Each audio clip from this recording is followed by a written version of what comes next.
everybody. Welcome to 2-0 Vloggers. I'm Dave, and Darren's right over there.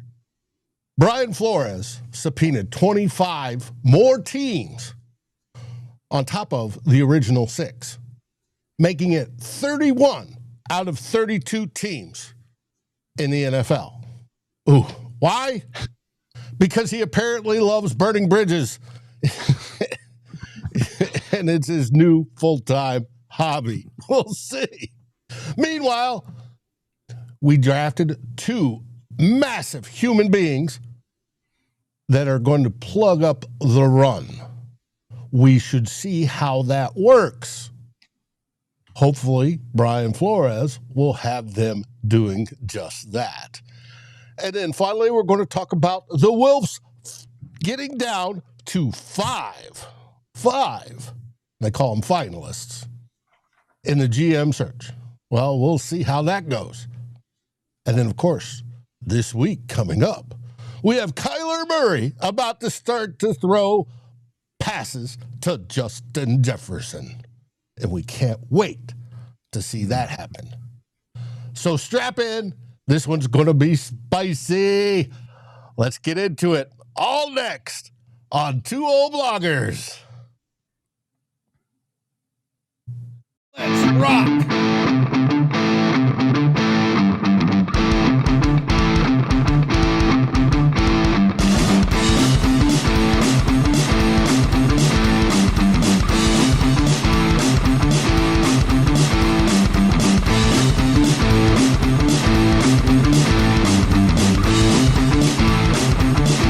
Vikings First and SKOL presents This Week in Vikings Land with Darren and Dave, your 2-0 Vloggers. Hey there, buddy. How are things in the Great White North? Warming up, Dave, so I'm all happy. I'm in shorts and t-shirt today, as I was telling you off, even though it's not really shorts and t-shirt weather for a lot of people in the U.S., but it is for me because I live a fair bit more north than most of you folks. I got you. I want to welcome everybody that's in the chat already. We have got Doc, we got Biggs, we got Drewster, we have Chevy.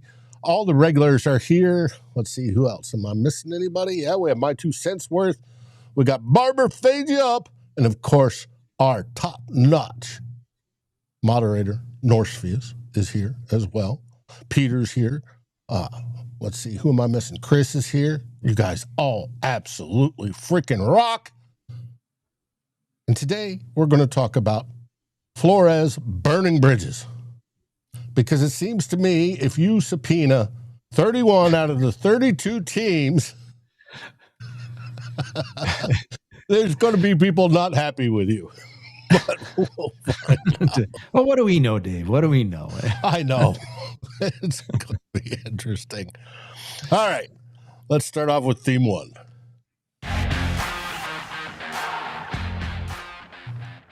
And for theme 1, oop, wrong button. Of course, as usual. All right. Fast forwarding a little, but that's okay. Yeah. Here we go. Boom. The lawsuit. My 2 cents worth, his name's Richard. He always comments on when the thing gets posted up on video. So I'm acknowledging Richard because he's always saying hi to us and hi to me, and glad that you're around, Richard. But yeah, the Brian Flores, him looking his usual stern self there in that photo. And that's the way he's been looking at the NFL for about 4 years, Dave, because his lawsuit, which we know has been going for a while, it hit the news again this week.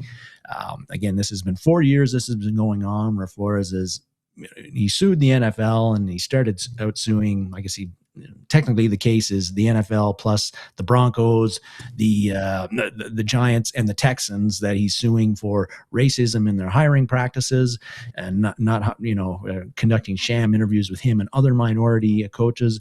And so what it got in the news this week was that his legal team, they're at it now. They've escalated things and they've subpoenaed 25 NFL teams and made 1,000 discovery requests. Anybody who's a lawyer out there can, if Ruby's in on the chat, she can maybe, give us the ins and outs on discovery requests and what they all mean. But it's a, fairly big legal thing that the Flores' legal team has done. And as you mentioned, that comes to, they haven't released the names of the 25 teams that they've subpoenaed. But as you said, Dave, that now brings to 31 of the 32 NFL teams who are involved in this lawsuit. I'm guessing the Vikings are the one team that is not involved. So everybody in the NFL basically is involved in this. And, it's, I'm not going to talk about the case itself because that's, we've already talked about the case, and we can go back and find it or look it up yourself.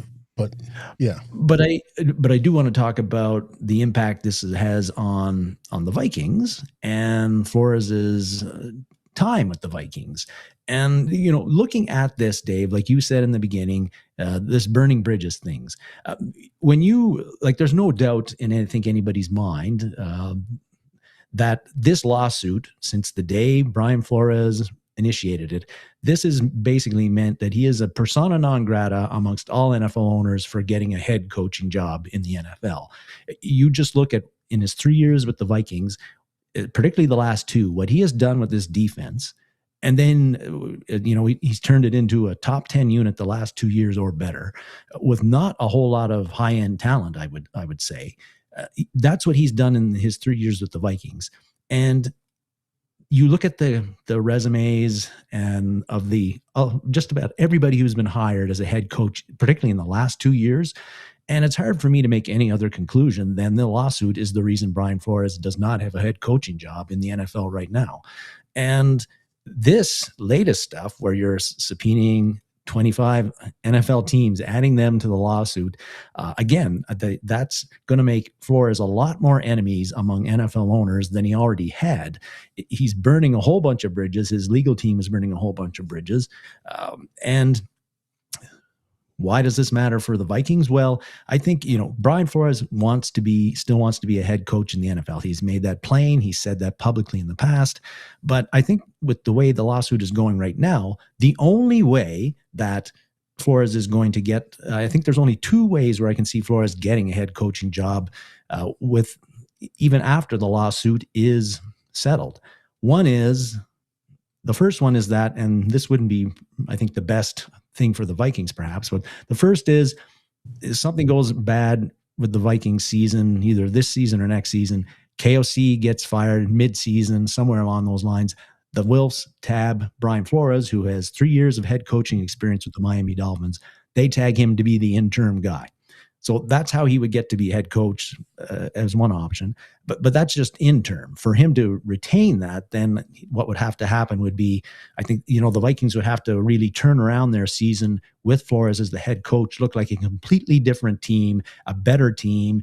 And that leads to the Wilfs deciding, hey, I know NFL owners don't want us to hire this guy, but look at the job he's done here. And also the fans would be clamoring for Flores to be the head coach if he was able to turn things around and make the Vikings, a real serious contender as an interim head coach. I think that's one way he gets to be head coach, not just interim, but beyond interim, but more, you get the permanent job. The second way I see it happening, Dave, is that, we know the owners, they're a club, right? A lot of the owners have been owners for a long, long time. The Wilfs we feel, some people would consider the Wilfs sort of newbies as owners in the NFL, and they've been owners of the Vikings for almost over 2 decades. So it's an old boys club. And they stick together, as you would expect. But I think the other way that Flores can get a head coaching job would be somebody new gets into that club. They don't have any ties. They're not buddies with the current group of owners. And they just decide to go rogue and hire Flores because clearly his resume says that he should be a head coach. And they aren't influenced by the other owners. They're new. They don't have any ties. They don't owe any of the owners anything, that sort of thing. Then I could see them, a new owner, again, who's not part of the old boys club, hiring Flores because they say, out of all the candidates, this guy's the best guy. I don't care that he's sued the NFL in the past and people are pissed at him. He's going to make my team a better team. He's the best candidate out there. I'm going to hire him. Now, I don't think that's the most likely of the two ways that Flores becomes a head coach. I think the first one is more likely, but that's the only two ways I see it. Again, to me, Brian Flores probably should have been head coach at the end, after the last season, with the job he did with the Vikings and all of the heavy lifting his defense had to do for the Vikings to get 9-8. But it didn't happen. He barely even had any interviews. And so to me, those are really the only two ways that it happens. And this is all, and certainly it's not going to happen while the lawsuit is still going on. And that could take, we don't know how long, right? It could drag on for quite a while. And so I expect it just by the adding the subpoenas of all the 25 additional teams and the discovery period and all of that, I expect at least 5 more years. So 3 to 5 more years to go through that easy. Now, as you said before, if Drew hauls in Ruby, she could probably better answer that. Now, I don't know if it's her expertise in law, but when you go into discovery, that means you got to give up everything, sort of type deal. Give me all your emails. Give me all your telephone records. Give me all, and they got to go through it with a fine-tooth comb, and it takes time. It sure does. And this is all good news, not good news for Flores, although I think with the way him doing this lawsuit, he had to know it was going to be a long, long road for it to get resolved, and it certainly has. But, not good news for Flores in a way, because this is preventing him from being a head coach, something he desperately wants. But it's great news for Vikings fans like you and me and everybody else in the chat, because Brian Flores, who defense, baby. We want him to continue to be the defensive coordinator in the NFL. He's great at it. He's turned the Vikings defense into a unit that opposing offenses do not enjoy playing against, even on our bad days. And the longer he's going to be here, the longer I have complete faith that the defense will not be the problem for the Minnesota Vikings. Maybe there's some other things that'll be the problem, but it won't be the defense on a consistent basis. And so we want him here as long as he wants to be here. And the lawsuit, I think, is helping that cause. Again, bad for Flores because he wants to be a head coach, but great for the Minnesota Vikings and the Vikings fans like us because the lawsuit is clearly preventing him from getting to be a head coach in the NFL. Now, Dave, I don't know if you think things are as dire for Flores as I do on that, but that's my take on it. And again, I only see a couple of paths to him being head coach, and those aren't even really great paths considering how good of a coach he is. I think he's burned bridges without a doubt. But he has gained more power through the process here in Minnesota, which is a good thing because we got KOC, to balance out on the offensive side. And the question whether KOC will last or not, it's interesting. The Wolves supposedly love KOC. He's coach of the year. He's had the 2, 12 and 13 win seasons. And it's going to be interesting to see how it goes. But Brian Flores has gotten more power. And besides getting paid the most money under contract for anybody coordinator on down, there was a rumor came out this week, and it's not quite substantiated. It's a friend of the, close to the building says Brian Flores was instrumental in getting Kwesi fired. So I decided to look that up. Is there any truth to it? And believe it or not, there is very much some circumstantial evidence that there is truth to it, whether it be Seifert talking about him and the deal and how his contract came about. It was all interesting that B-Flow let his contract expire. Did not get any head coach interviews whatsoever. And was talked about for other teams, SKOL, we'll take you as a defensive coordinator, which is going to be interesting. That'll be brought up probably in the trial too. Mm-hmm. But that he ended coming back. And people are saying, yeah, but he signed the deal before Kwesi was fired. Well, by less than a week. And the whole idea was that he said, no, I'm not coming back. I can't work with Kwesi. And so the Wilfs asked everybody in the building, would you rather have, B-Flow or Kwesi? And, or at least the power brokers. And the obvious answer was, we want B-Flow. Mm-hmm. Which is probably why he's on the one team that isn't being subpoenaed. But we will see. It's interesting. He seems to be a very type A personality, which I think even KOC is a type A personality. And you can see sort of the Belichick in him or whatever it is. And it's just, I think it's interesting. He's going to be, I think we're going to be driving the pair of KOC and B-Flow for probably quite a while, which is what we want. We want success in Minnesota, and I think he's going to be a huge part of it. I want to welcome Toots to the chat. She's here, as usual. Good for Toots. It's just, I find it absolutely fascinating that he just doesn't give a shit about the rest of the NFL at this point. He's a man of principle, and he says, you guys have screwed me. You've screwed me wrongly, and I'm going to take you to the house for it. And that's fine. Same way he runs his defense. I see Anthony has laid out a third path to Flores getting to be a head coach, was that the Vikings win the Super Bowl and the defense is the big reason why, with him coordinating, at which point, a whole bunch of other owners may say, oh, no, whatever I've had in mind, it's possible. It's possible, Anthony. Yeah, it's good to point out. That's possible. Yes. But if we win the Super Bowl, we're all going to be celebrating. That's right. Yeah, losing coordinators is part of the deal there, right? When your team, that happened to Seattle, Clint Kubiak, now at Las Vegas, right? So, yep.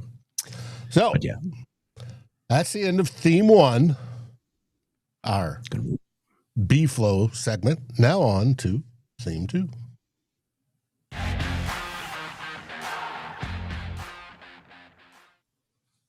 And for theme 2, we're talking about the defense, keeping with Brian Flores' theme. We are. We're very defensive today, Dave, on the show. You want to talk about the defense and particularly the run defense in this segment. And last year, we just talked about Brian Flores, the great job he's done as the Vikings defensive coordinator. By all accounts, 2025 was another successful year for the Vikings defense. Probably I think they played even better, especially towards the end of the season last year, than they did in 2024, when at one point, their DVOA was one of the best ever for a defense at one point in time, the DVOA ranking. But, last year, when you look at it, they were third best in total yards per game given up, and 7th best in total points given up. And then, the non-traditional stats, the analytical stats, whether it's PFF or DVOA or whatever, they also looked on the Vikings defense very favorably last year in 2025. If there was a weakness, and there was, it was the run defense. Overall, they were total overall rushing yards given up. They were only 21st in the NFL last year. And we saw, particularly in the first half of the season, the run defense really struggled, Dave. Now, to be fair, in some of those games, Harrison Smith and Andrew Van Ginkel either weren't playing or they weren't 100%, and certainly Harrison Smith was on a bit of a snap count at the beginning when he got back. So, and those are two very, very important guys to that defense in how they recognize plays and calling the defenses and getting guys in the right spots and all of that, besides the stuff that they actually do themselves. That was two big important cogs of the defense the Vikings didn't have at the beginning of 2025, and I think that impacted the defense and the run defense as well. But we saw what we saw, even with those guys not being in some games and not being at full strength in some of the others.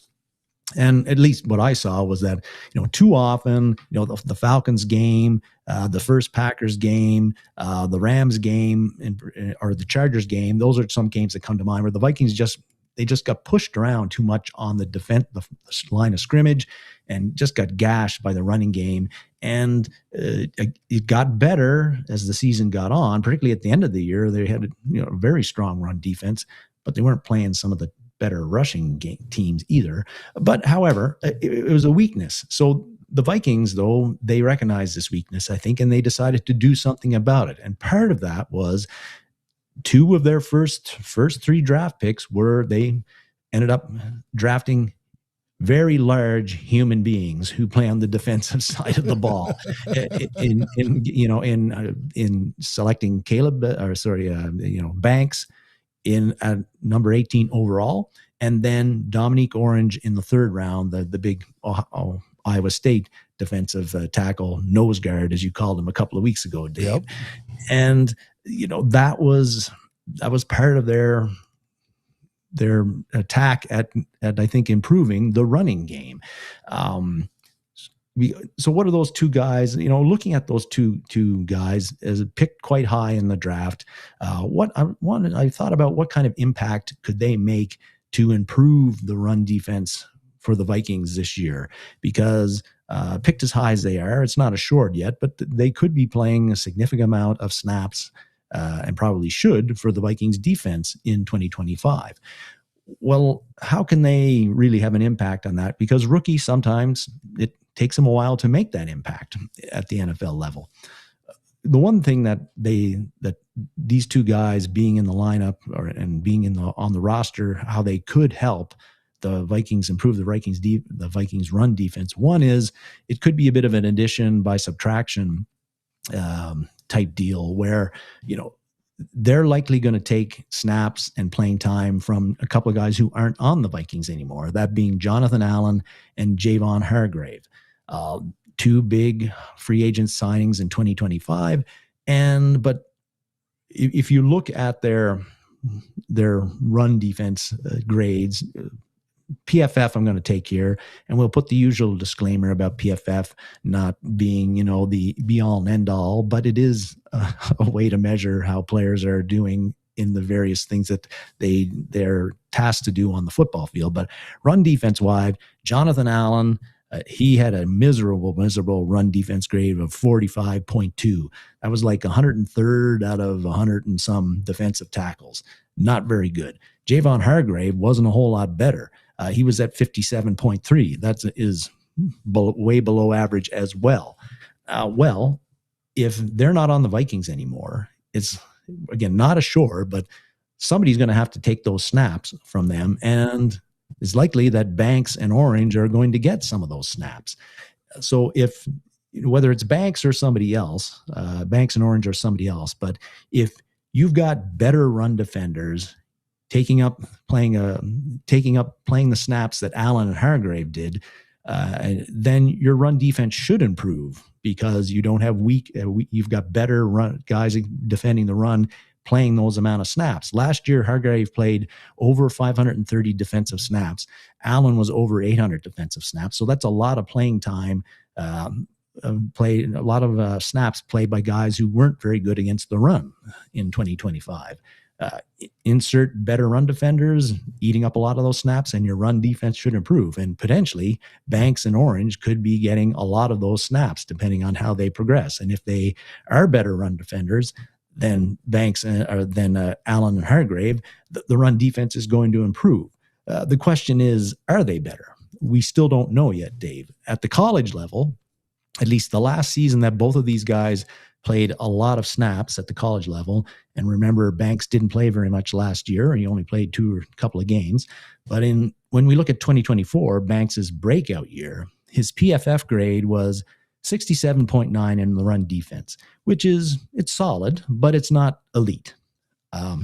Orange last year was 67.4 in run defense. Again, solid, but not elite.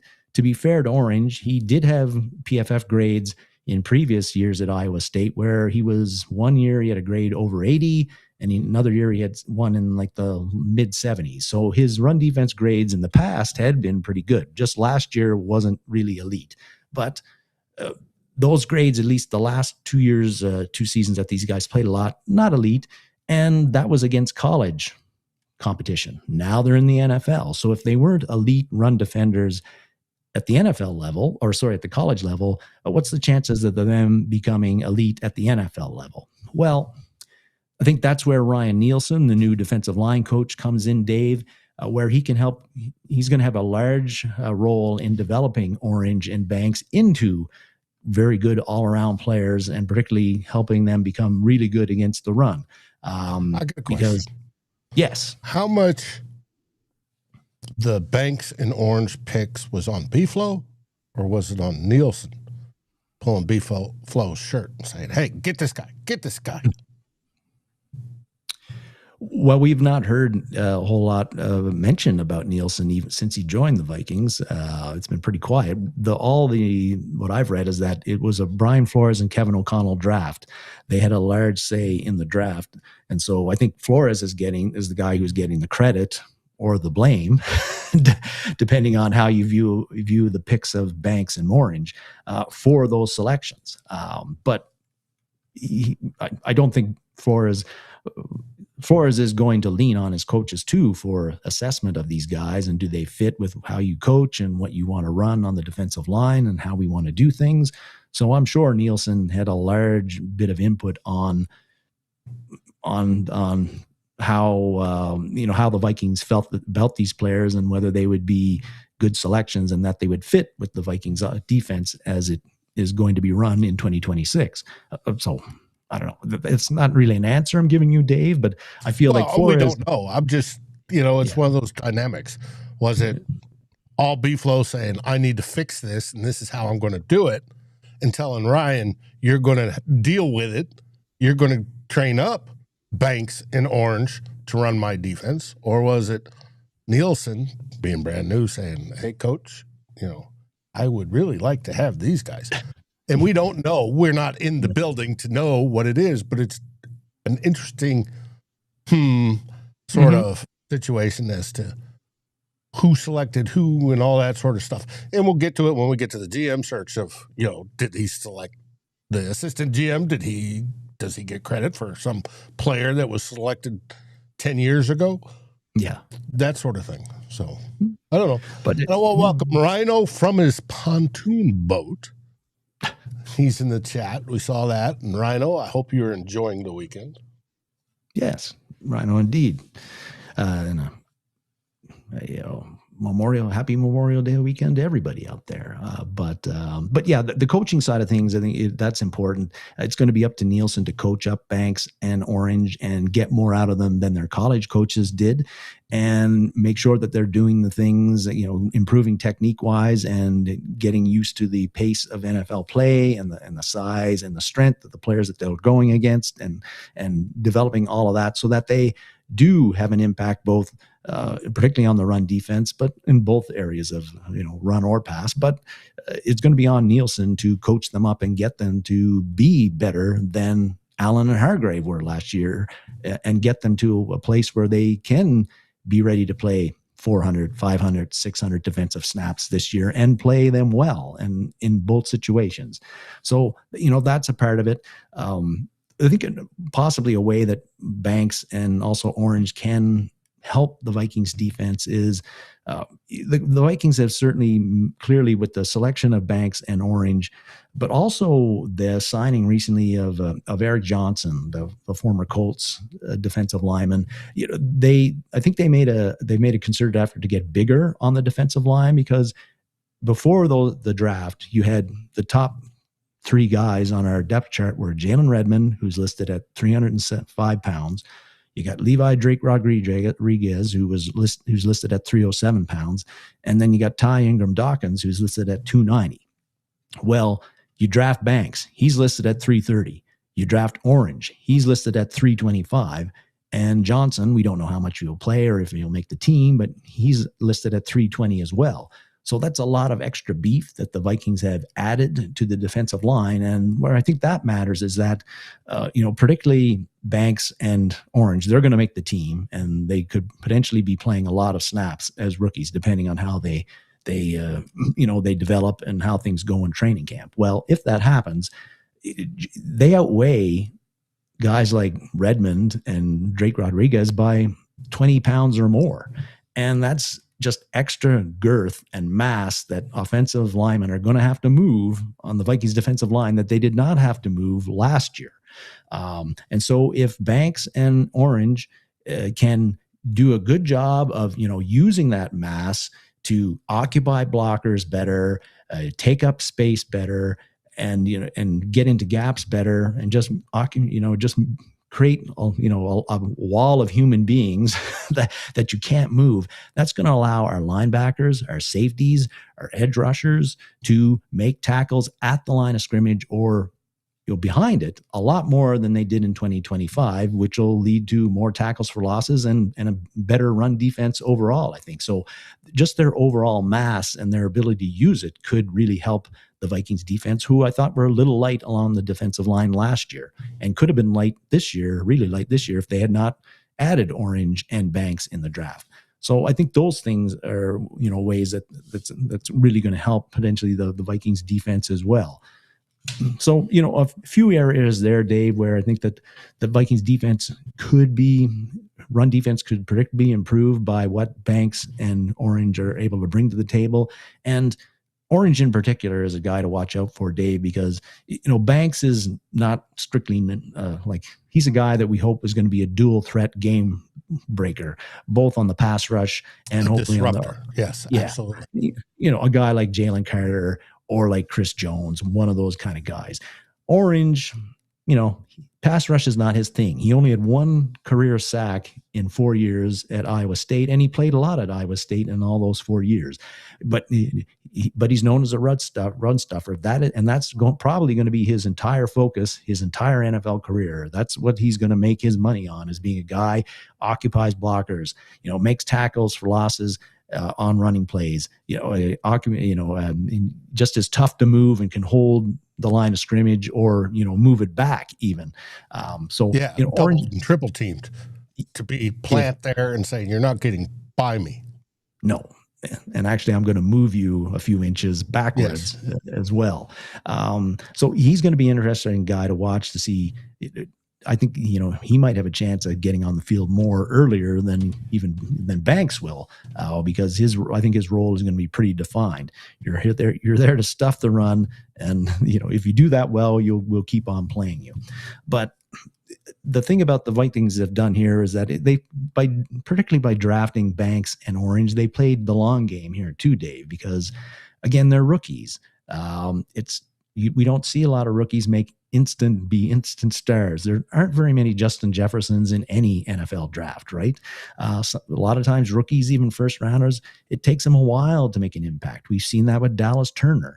And so this year, even though we're hoping that they'll have an impact on the Vikings defense and run defense in particular, which is what I'm focusing on here, the reality is that I think their impact might be more pronounced in 2027 and in 2028 when they're in their second and third year and are in their second and third year of getting NFL coaching and being in the weight and strength and conditioning programs for the NFL. So the Vikings have made a couple of picks that they think will help them this year, but are set them up for even more success down the road. Dave, what do you think about what are your hopes for with Banks and Orange as far as them having an impact, particularly on the run defensive side of things? Because I know you've really warmed up to these picks since they were made. And you have a soft spot for these big guys. You follow them very closely. No, I think it's fantastic. Now, you figure normal defense will face 1,200-ish offensive snaps. Of that, you've got half to three quarters are going to be in a run formation sort of deal, if not pass. If I say half, first, second down, sometimes a bit of third down. So they're going to see probably at least 600 snaps, I'm guessing, a piece. And more for Banks than for Big Citrus. Because Big Citrus is going to be the run stuffer. He'll probably come off during obvious passing downs. But I think it's such an improvement. Now, I love Tyrion Ingram Dawkins, Levi Drake Rodriguez, obviously. I think this is going to be, we're talking about the offense going big in some teams, and now we're going big with the defense to counter. And I think it's a brilliant move because it does, as some of the people in the chat have pointed out, it frees up the linebackers, whether it be Cashman, whether it be Turner or Gink on the edges, or whoever's back there to fill the holes. And it's just, go from top 7, top 5 defense to 1 or 2 or 3. I think it's going to be absolutely rocking. And that's not counting what our offense does. So, Too Evil, thank you. Thank you. He says J.J. McCarthy has a janitor job locked up. Well, it's good. We'll get into J.J. McCarthy in the next theme at the end of the show. But anyways, well, welcome everybody that showed up a little bit late. Forlorn Hope, cheers, buddy. But I think going large is an absolute thing to do. Whether it be Banks, and you talked about the Johnson kid we signed. He's 6'7", 310 or 20 pounds, something like that. He's built like Banks. Yeah. So I find it absolutely. I love what I'm about to see because you're going to have Banks on one defensive end. You're going to have Big Citrus at nose, and you're going to have Jalen Redmond at the other defensive end position in the 3-4. And I think it's going to be virtually unstoppable. And then you got everybody else that's going to rotate in when necessary. Give these guys breathers. I think it's going to be, I can't wait to see it. I want football to start. But alas, we're only in May. Here we are. Late May, though, Dave. Yes, late May. Yeah. So. All right. But it is fun to think about for sure. Like, particularly what these two kids and what impact they're going to have on the defense once they really get the hang of it. Yeah, once they get.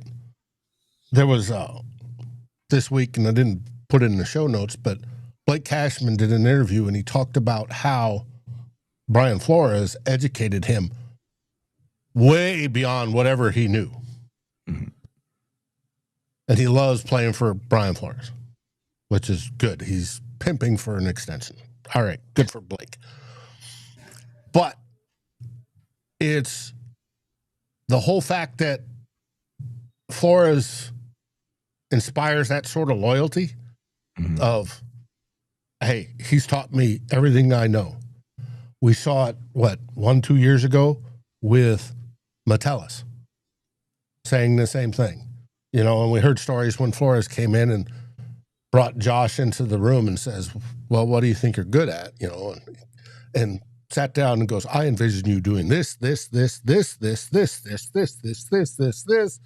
And Josh Metellus plays all positions in the defense now. I think he's probably going to sit down with these big guys and say, all right, here's step 1. You're going to stop the offensive blocking, and you're going to stop the run. Step 2, for Banks, you're going to work on this and that and be disruptive. For Big Citrus, you're going to learn to take 2 double and triple teams and move them backwards and then, shed the blockers and make the tackle. And I think it's going to be an absolute thing of beauty, but it's going to take probably not just this year, but next year and the year after, which B-Flow should still be our defensive coordinator. Thank you, NFL. And I think this is going to turn into an absolute beast. It'll probably turn into one of those nicknamed defensive fronts like we haven't had since the Purple People Eaters. Mm-hmm. I forgot to mention the fit aspect of this at all, where that might help with the run defense. Going back to Allen and Hargrave, pass rush is more their strength as defensive linemen, and we certainly, Hargrave in particular, had made some indications after when the season ended that he felt that the Brian Flores and the way he wants his defensive linemen to play and the things that they're asked to do did not suit his play to his strengths very well, which is getting after the quarterback. I think that those two, again, with them no longer being on the Vikings, Orange in particular, like I think he's got the things that he does well are the things that Brian Flores had Jonathan Bullard and Harrison Phillips play in, when you saw in 2023 and 2024, where they're asked to occupy space, occupy blockers, allow, don't get pushed back into 2 or 3 yards down past the line of scrimmage, and allow our linebackers and our safeties to make plays and make tackles at the line of scrimmage or, before the line of scrimmage. So I think that Orange in particular, and we'll see about Banks, because again, the Vikings clearly expect or hope that he becomes a pass rushing force as well as a run stopping force, a Jalen Carter dual threat. But I think, Orange is a guy who's fits well with what Brian Flores wants his defensive linemen to do, better than Allen and Hargrave did. Mm-hmm. And again, you got a better fit in your run defense looks with two different guys than you had the previous year. Well, your run defense should improve a little bit that way. I agree. Now, I'm being corrected that a couple people have brought up the Williams wall versus me saying not since the Purple People Eaters. When you thought of the Purple People Eaters, what did you think of? How many linemen? 4 of them. 4 of them. Williams wall, how many linemen do you think of? You think of the 2 Williams brothers. Yeah. Brothers, of course, but it's just it. Steel Curtain was all 4. The Dolphins, the whatever no-name defense was all 4. I think it's going to be all 11, actually. I think it's going to be a more encompassing nickname that comes, and it's going to be based on these 2 monsters, and throw on Jalen Redmond in them, in there as well. That's going to absolutely put this defense over the top. And the man you see right there is going to be absolutely giddy about it, and be the highest paid defensive coordinator in the league. Mm-hmm. So there's a little bit of thoughts on the run defense and how it might improve this year, and how Banks and Orange might play a role in improving it. We hope so. Mm-hmm. We hope so, because we don't have all that trust on the offensive side. No, not yet. Not yet. But we're going to get ready to talk about that here momentarily when we start Theme 3. What comes after Theme 2, buddy?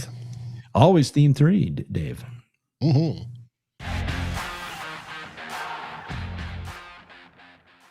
And for Theme 3, of course, we're going to start with the intro music. This Week in Vikings. We're going to start off with the GM search. Yes, we are, because the Vikings GM search continues, and this week we learned that the Wolves have narrowed the candidate list down to 5.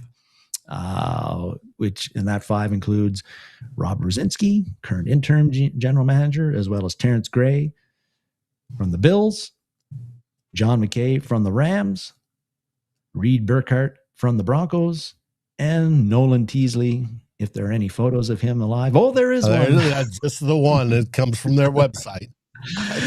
And Nolan Teasley from the Seahawks. And of course, those 4 are all assistant general managers with their respective teams so far. So that's the list of 5 finalists that the Wilfs have narrowed it down to. I am disappointed that Ray Agnew from the Lions is not part of the finalist group. We talked about him last week. I really think it's been impressive impressive for Detroit fans, sad for Vikings fans. We can't depend on the Lions sucking as much as we used to. And they've had a remarkable transformation from being the laughingstock of the NFL for about 3 decades going to now being a consistent 3. I think since the 1950s. Yeah, you're probably right there. They did have that little Wayne Fonts late 80s, early 90s push there where they were, fairly competitive. But that transformation for the franchise has largely been through great drafting that they've done since 2021, and Agnew has been part of that front office, and we need some help on the drafting. So I'm a bit disappointed that Agnew isn't one of the 5 candidates, but this is who the Wilfs have decided on, and so be it. As we said before, strong resumes by all of these guys that have been narrowed down in the final 5. And you look at particularly 4 of those 5, of the 4 outside guys, really, you look at Gray and McKay and Teasley, all of those guys that come from teams that have been remarkably successful, particularly in the last 2 years, or all 4 of them have been remarkably successful last 2 years. And Gray, Teasley, and as well as McKay, their teams have been very successful since multiple seasons going back to 2017. So they're coming from strong organizations with a track record of success, and clearly the Wilfs have honed in on that, and that's why they've got them as their finalists. As far as the one that I like the best, Dave, out of this group, Terrence Gray is the one that really interests me the most out of the outside candidates. And, looking at Gray, the things that I like about him is, one, he worked for the Vikings before. Some people might consider that like a minus, but I consider it a plus because he knows the Wilfs. He obviously can work with them.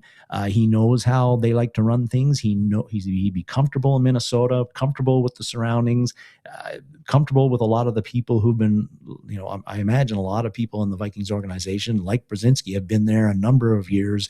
He will know them. He will already have established relationships with a lot of people there. He won't have to start from scratch like Kwesi Adolfo-Mensah did. I think that's a plus. I also think that, he saw when he was working under Rick Spielman and working with the Wilfs and how he saw the Spielman Mike Zimmer thing all go down. I think he's got a great idea about what they did well during their time and where things went wrong and how he might be able to prevent that from happening again. So I like that.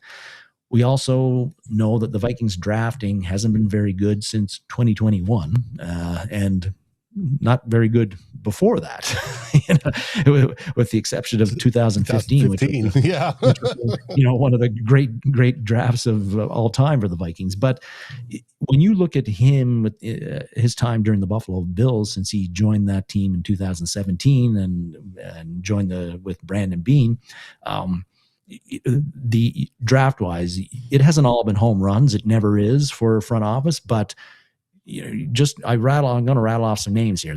While Gray was there, they've drafted Josh Allen. Clearly that's been the most important draft pick they've made, but there's been plenty others. The quarterback.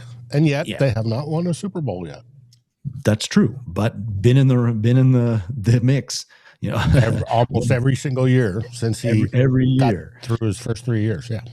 And beyond Allen, other people that they've drafted, and again, we can't credit Gray for being the guy who said, yeah, we got to pick this guy or make that decision, but he's part of a front office that did that, and I think that is a positive. But Deion Dawkins, they drafted, Matt Milano, Spencer Brown, Ed Oliver, Harrison Phillips, who doesn't play for them anymore, but he was drafted by them and was a starter for them. Taron Johnson, the great nickelback for the Bills. You got James Cook, now an all-pro running back for them. And then Dalton Kincaid, one of their starting tight ends. And I'm missing some other solid guys that they've drafted. So I think that's a pretty strong drafting record for them while Gray's been with the team since 2017. And you got to consider, particularly in the first round, Dave, since 2020, at least, the Bills have not drafted anywhere in the first round. They've been, the highest they would have picked would have been like 25th overall or 26th overall. They've been picking very low in the first round and probably lower in the other subsequent rounds as well. And yet they've still been finding solid players through the draft during that time when they've been very successful. And they've been able to build, a pretty strong sound foundation with Josh Allen as the quarterback, even with him having a very humongous contract and having to deal with that. So I think that's a lot of things that make me feel good about Terrence Gray as the candidate and somebody I'd like to see the Wilfs pick as the next general manager. But again, that's just me. You might have other ideas, Dave, on who your favorite is. Maybe you like Brez the most. We may want this. You know our luck. It needs somebody else. But I still think it's been talked about in the chat. Does Brez get the title upgrade and they take Terrence Gray or one of the other the three other gentlemen and make them the GM? I don't know. Hopefully we'll find out eventually. Hopefully this doesn't take forever to get through the finalists. But now the whole idea of the finalists is these guys are now they're going to come to Minnesota and they're going to get the whole song and dance, walk through the complex, and it'll probably be this week if they're not involved in their own training camps, and get to see everything and get interviewed and all that sort of stuff. And everybody in the building can look at them, make sure they wash their hands when they go to the bathroom. And that comes from when I got hired after I was in the military, I got hired at a contractor. And one guy, where that comes from is he went down to the bathroom in the building before he went up for his round of interviews. And he just walked out after doing his business. And another employee looked at it and said, "Aren't you going to wash your hands?" He goes, "No, I didn't pee on him." And so up he goes. By the time he got upstairs to the reception desk, he was told, "Thank you very much. Here's your return ticket. You leave tomorrow. You're done." And sort of type deal. And that's what sort of happens is when you bring people in for an in-house interview, they get to be seen by everybody in the building that's there at the time. And I do believe the Wilfs sort of value how everybody feels about it. And so if somebody says, "No, there's a flag about this dude, I don't like him, don't want him," that he's going to be eliminated, no matter who it is. So they got to pass all of that sort of stuff. And we'll see if it happens this week. I'd like to see it. I'd like to see these guys standing on the sidelines as Justin Jefferson is catching passes from Kyler Murray and J.J. McCarthy or whatever it is. It'd be cool to see all this process. Are we going to? Probably not, but we'll find out. And yes, Doc, once they see TCO and taste mayonnaise, we got them. They don't use mayonnaise anymore, unfortunately. I think they should bring it back, but they don't. They use the Omni Hotel. See, Big Rails doesn't want Gray because the Bills overpaid for more. Fine, but you're going to disagree about one thing, and that offsets picking, when they picked Allen and Deion Dawkins and all these other guys who are like cornerstones of the franchise, a franchise that's been to how many AFC championship games in the past, 5 or 6 seasons, right? Or just, Kansas City short of AFC championship game. Yep. And we don't know, just like we don't know, can't give Gray credit for Allen and picking Allen and Milano and all those guys. We also can't give him credit for overpaying for DJ Moore either, I guess. So there's, I don't know about that one, but I agree that everybody's probably got their different favorite. And I got to be honest, if it isn't Gray and it's one of these other 4 gentlemen, I'm fine with that because, again, I think all of the resumes are strong. Which one's going to be the special one? Like I said a couple of weeks ago, who can give us the edge every offseason like a Howie Roseman seems to be able to do? I don't know. You don't know. Nobody knows. The Wilfs don't know. But they're going to do their best to find that guy, and then in 2 or 3 seasons we will see if he is that guy. Well, we'll find out. Now, if it's any of the other guys, they obviously have success in their backgrounds, all of them. So I just hope they select the right one. And if it's McKay's grandkid, I hope how do you feel about the team's execution? I'm all for it. Line comes back out. Execution, I'm all for it. One of the great one-liners of all time. Yeah. From that, we go to actually some good news.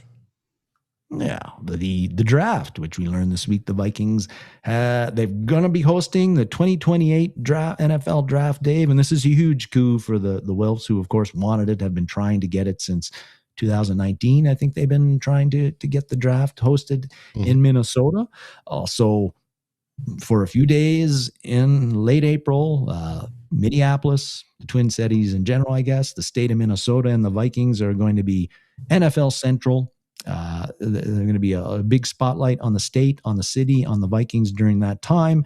It's going to be a lot of fun. It's going to bring in hundreds of millions of dollars over the week. At least 200 million is generally what the NFL says. Hundreds of thousands of visitors to the city. Unfortunately, some of them will be Packer fans and Bear fans and Lions fans, but you'll have to deal with it at the time. So the big news, I guess. But of course, is this going to help make the Vikings a better team? No, it's not going to help us with our getting better players or drafting better or anything like that. There's no home field advantage there, but it is going to be a lot of fun. And also, this is one of the things that sports teams and the Wilfs, when they put on the full court press for years and years to get US Bank Stadium built and a new facility built in downtown Minneapolis, this is one of the things that they said would happen. And one of the benefits to having a sports team in the city and having a venue like that in downtown is that you can host big events like this that bring in revenue and visitors to the state and to the city. And the Wilfs have delivered on that in this case, just like they did with the Super Bowl happening when it did. So again, hopefully we'll get the superb owl train back, sort of deal. Yes. Yeah. So, they were able to deliver on, and will continue to try to deliver on, bringing events that use the venue, big events that use the venue for a few days and bring visitors and money into the city, into the state that otherwise wouldn't have happened. Right. And it will be good. The state, part of which marketed as healing for the city. Okay. They, getting that revenue and having the people. Now, it's going to be interesting because the end of April, beginning of May, when the draft is, it could be absolutely beautiful weather, 72 degrees, nice, beautiful spring, everything's perfect. Or it could be, a foot of snow. It's going to be interesting. And knowing Minnesota, like we did for the Super Bowl, everybody loved the facilities, but it's just too damn cold. Well, hopefully we have a beautiful spring and it's too damn cold. This is the last time we do it here, sort of thing. But we'll find out. But I think it's a great thing for the city. I think it's going to be absolutely fantastic. You'll have fans from everywhere. People worry about, well, where are they going to put them? Well, there's the Commons out front. There's the Armory, and there's tons of space inside the stadium should they decide to use that. And it will happen. They were asking the same thing about Pittsburgh. It happened. They have asked the same questions about Detroit. It happened. It's going to be beautiful. So, well, what was it? It's a 1,000-page plan that the Vikings submitted. It was huge. Yeah, so all of those contingencies are in there. And we're talking about the Vikings submitted, yes, the Vikings and the Minnesota Sports MSE, Authority, whatever. We're the ones that do it because that's a state-owned building, people. So the state's got to be involved, and they were part of that. So I'll give them kudos. I'm glad they got it. Can't wait to see it. Yeah, it'll be a fun time in 2020, April 2028, when the Vikings host this. And hopefully we'll be repeat Super Bowl victors by then. And I like how you're thinking, Dave, on that one. Yeah. Two Super Bowl rings in. all Going right. for 3. Speaking of Super Bowl, the run starts here on Tuesday. It does. The OTA starting, which kicks off the on-field portion of for the most part. That I know they had rookie camp a couple of weeks ago, but that didn't include the whole team, and now it does. Only a day. Yeah. So and so the media is going to get access to this. They'll be able to see some things, and again, tell us how many passes the quarterbacks have completed, and who's there, and who's participating and who isn't, and who's on the sidelines with injuries. So hopefully there will be some legit news that comes out of this from the media who are able to see things, and also some of the media availability you'll get from the coaches and the players. Like Kevin O'Connell, I'm sure, will speak to the media at least once. And perhaps, he will. He loves to get in front of the microphone. yeah. You only got 15 minutes, Kelsey. Oh no, I need 30. But hopefully maybe we'll get a little bit of an update on like what's up with Harrison Smith. When are they expecting him to make a decision, or are they expecting him to make a decision, or how that's all going? But we aren't going to learn really. We aren't going to get any, I think, much nuggets about really what players, what role are they going to be in? What impact could they have with the Vikings in 2026? I don't think we're going to get a lot of really an inside look into particularly the rookies. Are any of them in line to be starters? Are they locked in as starters yet? We don't know that. We might not find out at all, particularly because Banks probably won't be, well, I know he won't be participating on field because he's not expected to until the training camp. So there's a lot of things that we aren't going to get out of the OTAs. But I think what a lot of the focus will be, though, is particularly on the quarterbacks. It'll be really the first time that the media will be able to see Kyler Murray in action, throwing to Justin Jefferson and Jordan Addison and TJ Hawkinson and all those guys. And so I think a lot of the focus is going to be, how does Kyler Murray look? Does he look completely healthy? Does he look sharp in the offense? How's the ball coming out of his hands? What kind of a rapport does he seem to have with Justin Jefferson and Jordan Addison so far? And, how is he interacting with his teammates? Does he seem like he's taking a real leadership role, or is he more on his phone on the sideline playing Call of Duty or whatever it is he does? So I think everything he does is going to be scrutinized as best as it can be watched, and I think that's a good thing. And for JJ McCarthy too, I think the whole quarterback competition, we're going to get the first kind of view of how that's going to look and how that's going to turn out. And for JJ McCarthy, there's a lot of questions he has to answer, which are going to start to form some of those answers with these OTAs, and look at, has he really made improvements after an off season, 3 or 4 months of off season where he was working on his game, his mechanics, layering passes, not throwing fastballs 100% of the time when he throws the ball. Has he improved on those things? Does he look like a completely different player right now? We're not going to get the full answers for that, but I think we're going to get some indications on that. And I think the quarterback thing is going to be a big focus for the OTAs while they happen, and as well it should, because I'm certainly interested on how that's all going to shape out and how those 2 players in particular are looking even this early in the off season. Dave, yes. I'm sure quarterback is at the top of your mind as well.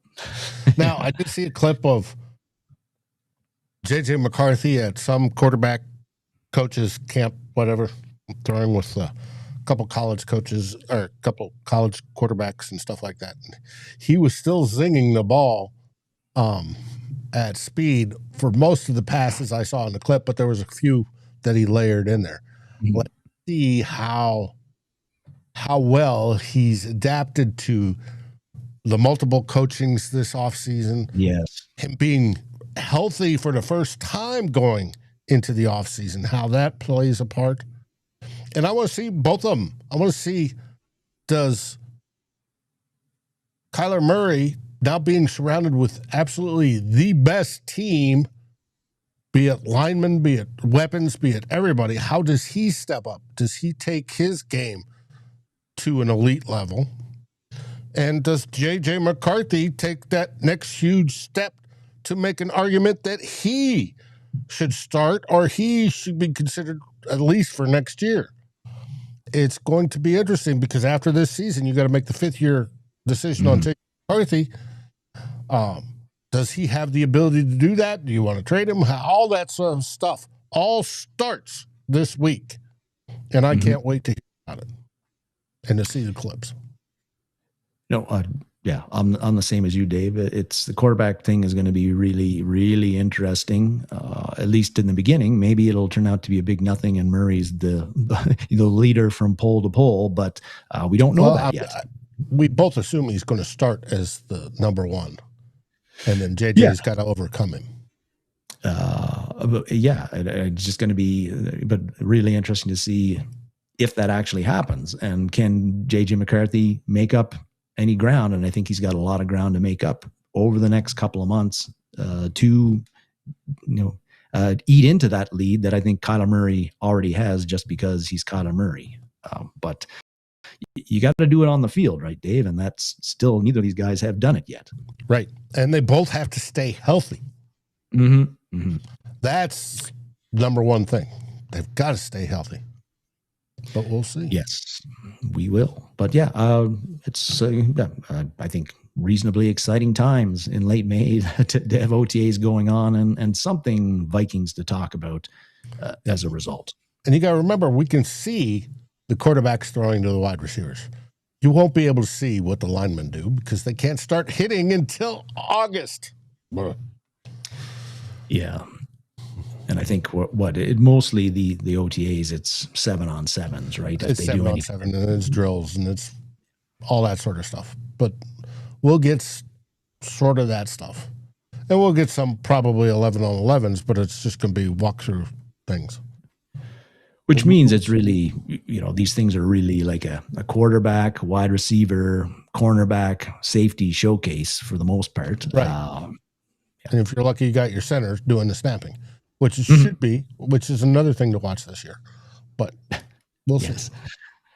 That, and speaking of centers, the long snapper, who is going to be the holder? Will it be our new young rookie punter that we signed as a free agent, or is it going to be the old grizzled former punting champion that used to be on the Rams? We'll find Johnny Hecker. We will. So that's this week in Vikings land for this week, Dave. And I think that's the show. Any last words? Not at all, but we'll all be waiting with bated breath on every scrap of news coming out of OTAs this week, I think. And hopefully, there'll be some developments there, positive developments that we can riff on for next week's show. And we'll see if we have a GM by next weekend. That's right, yes. I sort of doubt it, but we'll find out. Yeah, I don't think it's going to happen either. There's no super hurry. Well, like all the players are in place now, pretty much, right? Yeah. I think it was somebody was mentioning, might have been Big Rail again, or no, it was I can't remember who it was, but talking about June 1st, whether once that date happens, the Vikings get more salary cap, I believe, and whether they do, likely going to be whether there's a few more signings in the offing because of that. Smith being one of them. I'm betting they're waiting though, June 1st, post June 1st. And hey, they need a third edge rusher too, Dave. It could help. It very well could. And the new guy, what sort of moves does he make when he gets in the seat? That sort of thing's going to be interesting to watch play out. But we got to get him first. Yes. All right. Well, thank everybody that's been in the chat. You guys absolutely rock. We had a good showing today. I appreciate it. For all that have folks that have passed away in the military, tomorrow is Memorial Day, and that means not for just being a veteran, it's for who lost their lives in our wars. Our thoughts and prayers are with you and your family as you celebrate those people, whether they're family members or friends. And otherwise, have a safe and enjoyable weekend, because that's what they would want anyways. get out on the lake like Rhino, and have a great time. And with that, what do we say, buddy? We say SKOL Vikings, and thanks for watching, everybody. SKOL Vikings!